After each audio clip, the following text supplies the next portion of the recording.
Hollywood's last-minute gift to movie fans, well, 3 new films based on real life and real events. And joining us now is our entertainment editor, Joel Siegel. Joel, you liked them all. We're 3 out of 3, Elizabeth. Here's what kind of Christmas it's been for film critics.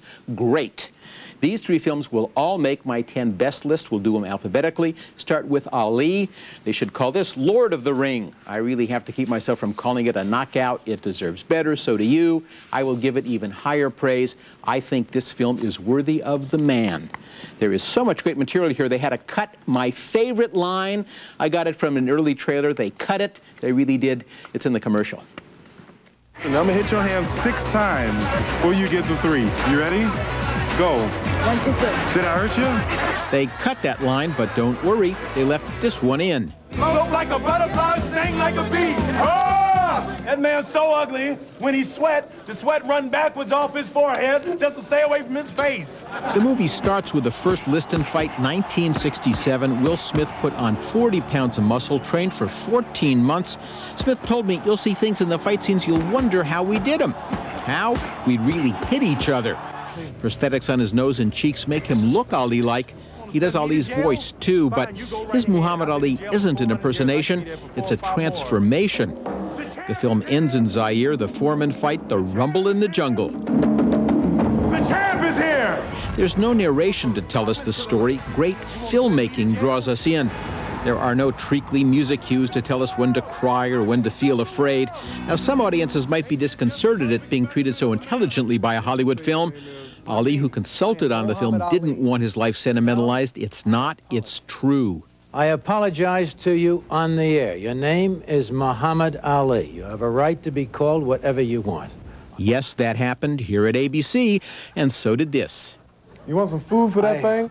Classes will dull your mind.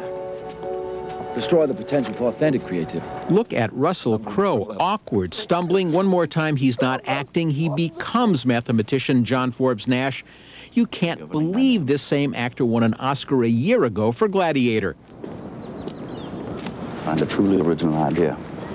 That's the only way I'll ever distinguish myself. He can barely survive in the real world, but his beautiful mind will win him a Nobel Prize. You are the best natural code breaker I have ever seen. In an eerie preview of today's greatest fears, almost 50 years ago, he hunted renegade terrorists armed with suitcase-sized nuclear bombs. The film has a reveal so startling I almost got whiplash, shaking my head in amazement. One of the year's best performances, one of the year's best films. Change the music from R&B to Wagner, and this could be Apocalypse Now. But it's not Vietnam in the 60s, it's Somalia in the 90s. And these GIs had no idea how close their own apocalypse might be. Their mission, take a building in downtown Mogadishu, kidnap the members of a warlord's cabinet. But this is a battlefield with 100,000 enemies. Every male over 10 in Mogadishu carries an AK-47, and a helicopter's an awfully big target. What follows is a virtual play-by-play, minute-by-minute, man-by-man, so unflinching, so brutal, so real. There are scenes here and effects here that'd make George S. Patton wince. They're shooting at us! Oh, they're shooting at us! We'll shoot back! Good advice. Watching that movie, I kept hearing a John Huston line during World War II. He made a film called Battle for San Pietro, Americans fighting their way up the spine of Italy. Real film, combat footage. When he finished, he showed it to a general who said, "You, sir, have made an anti-war film." To which Huston replied, "If I ever make a pro-war film, I want you to take me out and shoot me." Black Hawk Down is that real, tough to watch, but important to see. One of the best films of the year. Indeed, very tough to watch. And you think one of those films, those 3 films, might be a winner come Oscar time? Yeah, it might be a winner come Oscar time, so one of those 3 is going to be my best of the year. I have about 2 hours to make up my mind. There's a lot to see at the movies this holiday season. Great, great, serious films. Thank you, Joel, so much. We'll be right back with some last